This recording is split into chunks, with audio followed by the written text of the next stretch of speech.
2021 সালে জাল নোট পাচার করতে গিয়ে নিউ ফারাক্কায় গ্রেফতার হওয়া মালদার কালিয়াচকের এক মহিলাকে 5 বছরের সাজা প্রদান করল জঙ্গিপুর আদালত। বুধবার জঙ্গিপুর আদালতের মহামান্য বিচারপতি অনিল কুমার প্রসাদ তানচিনা খাতুন নামে ওই মহিলার সাজা ঘোষণা করেন। 2021 সালে 11 ডিসেম্বর ফারাক্কা থানার অন্তর্গত নিউ ফারাক্কা বাস স্ট্যান্ডে ওই মহিলাকে 4 লক্ষ টাকার জাল নোট সহ গ্রেফতার করা হয়।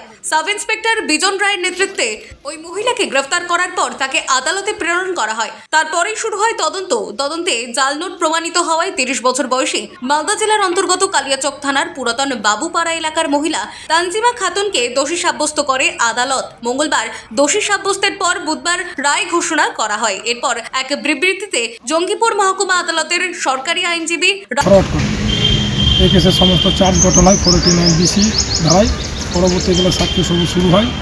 সাক্ষী সভা শুরু হয়ে 9 জন সাক্ষী এই কেসে টোটাল হয়েছে। 2 জন কমপ্লেনেন্ট, এখানে আরও পুলিশ পার্সোনাল তারা সাক্ষী দিয়েছে এবং ওদের ওখানকারও কালিয়াচকের কিছু বাড়ির পাশের লোক সাক্ষী দিয়েছে এবং তারা বলেছে এই জালনোটার সঙ্গে যুক্ত।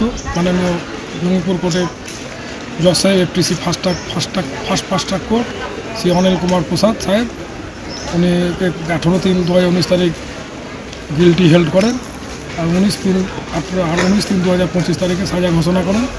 মুর্শিদাবাদ থেকে রাজশেখের রিপোর্ট, টাইমলেস ডেপিকশন নিউজ।